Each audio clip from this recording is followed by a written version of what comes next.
ಚುನಾವಣೆಯಲ್ಲಿ ಸೋತರೂ ಕೂಡ ಕುಗ್ಗಲಿಲ್ಲ ನಿಖಿಲ್ ಕುಮಾರಸ್ವಾಮಿ ಅವರ ಉತ್ಸಾಹ. ಸೋಲಿನ ಕಹಿ ವೇಳೆಯಲ್ಲೂ ಶಪಥವನ್ನ ತೊಟ್ಟಿದ್ದಾರೆ ನಿಖಿಲ್ ಕುಮಾರಸ್ವಾಮಿ. ಡಿಕೆಶಿ ಬ್ರದರ್ಸ್ ವಿರುದ್ಧ ನಿಖಿಲ್ ನಿರ್ಣಾಯಕವಾಗಿ ಶಪಥವನ್ನ ಮಾಡಿದ್ದಾರೆ.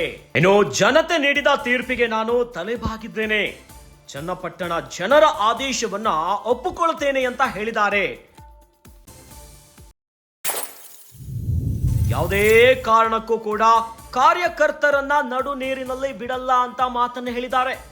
ಪಲಾಯನ ಮಾಡುವಂತ ವ್ಯಕ್ತಿ ನಾನಲ್ಲ, ಬೆನ್ನು ತೋರಿಸಲ್ಲ ಅಂತ ಖಡಕ್ಕಾಗಿ ಹೇಳಿದ್ದಾರೆ. ಸೋಲಿನಿಂದ ನಾನು ಎದೆಗುಂದುವ ಪ್ರಶ್ನೆಯೇ ಇಲ್ಲ. ಸೋತಿದ್ದೇನೆ, ಆದ್ರೆ ಯಾವುದೇ ಕಾರಣಕ್ಕೂ ಕೂಡ ಸುಮ್ಮನೆ ಕೂರಲ್ಲ ಅನ್ನುವಂತಹ ಮಾತನ್ನ ಆಡಿದ್ದಾರೆ ನಿಖಿಲ್. ಇನ್ನು ಅವರ ವಿರುದ್ಧ ತನ್ನ ಹೋರಾಟವನ್ನ ನಿರಂತರವಾಗಿ ಇದ್ದೇ ಇರುತ್ತೆ. ಬಿಡದಿಯ ತೋಟದ ಮನೆಯಲ್ಲಿ ನಿಖಿಲ್ ಮಹಾ ಶಪಥವನ್ನ ಮಾಡಿದ್ದಾರೆ. ಚನ್ನಪಟ್ಟಣ ಸೋಲಿನಿಂದಾಗಿ ನಿಖಿಲ್ ಕುಮಾರಸ್ವಾಮಿಗೆ ಈ ಬಾರಿ ಹ್ಯಾಟ್ರಿಕ್ ಸೋಲಾಗಿಬಿಟ್ಟಿದೆ. ಜೊತೆಯಲ್ಲಿ ಜನತೆ ನೀಡಿರುವಂತಹ ಮಹಾ ತೀರ್ಪಿಗೆ ನಾನು ತಲೆಬಾಗ್ತಿದ್ದೇನೆ.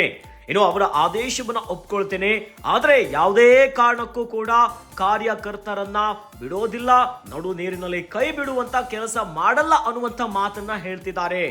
ಈ ಮೂಲಕವಾಗಿ ಎದೆಗುಂದುವಂತಹ ಪ್ರಶ್ನೆಯೇ ಇಲ್ಲ, ಸೋತಿದ್ದೇನೆ ಅಂತ ಸುಮ್ಮನೆ ಕೂರಲ್ಲ ಅಂತ ನಿಖಿಲ್ ಕುಮಾರಸ್ವಾಮಿ ಬಿಡದಿಯಲ್ಲಿ ಹೇಳಿಕೆಯನ್ನ ಕೊಟ್ಟಿದ್ದಾರೆ. ಸೋತರೂ ಕೂಡ ನಿಖಿಲ್ ಕುಮಾರಸ್ವಾಮಿ ಅವರ ಉತ್ಸಾಹ ಮಾತ್ರ ಕಡಿಮೆ ಆಗ್ತಿಲ್ಲ. ಸೋಲಿನ ಕಹಿವೇಳೆಯಲ್ಲೂ ಕೂಡ ತೊಡೆ ತಟ್ಟಿ ಶಪಥವನ್ನ ಮಾಡಿದ್ದಾರೆ ನಿಖಿಲ್ ಕುಮಾರಸ್ವಾಮಿ ಅವರು. ಡಿಕೆ ಬ್ರದರ್ಸ್ ವಿರುದ್ಧ ನಿಖಿಲ್ ನಿರ್ಣಾಯಕವಾದಂತಹ ಶಪಥವನ್ನ ಮಾಡಿದ್ದಾರೆ. ಇನ್ನು ಚನ್ನಪಟ್ಟಣ ಉಪಚುನಾವಣೆಯಲ್ಲಿ ಸೋಲುವುದರ ಮೂಲಕವಾಗಿ ನಿಖಿಲ್ ಕುಮಾರಸ್ವಾಮಿ ಅವರು 3ನೇ ಬಾರಿಗೆ ಸೋಲಿನ ಕಹಿಯನ್ನ ನೋಡ್ತಿದ್ದಾರೆ. ಆದ್ರೂ ಕೂಡ ಜನತೆ ನೀಡಿರುವಂತಹ ತೀರ್ಪು ಏನಿದೆಯಲ್ಲ, ಇದನ್ನ ನಾನು ಒಪ್ಪುತ್ತೇನೆ. ಅದರ ಜೊತೆಯಲ್ಲಿ ಕಾರ್ಯಕರ್ತರನ್ನ ಬಿಡಲ್ಲ, ನಡುದಾರಿಯಲ್ಲೇ ಬಿಟ್ಟು ಹೋಗುವಂತ ಕೆಲಸನೇ ಇಲ್ಲ ಅಂತ ಬಿಡದಿಯಲ್ಲಿ ತೋಟದ ಮನೆಯಲ್ಲಿ ಮಹಾ ಶಪಥವೊಂದನ್ನ ಮಾಡಿದ್ದಾರೆ.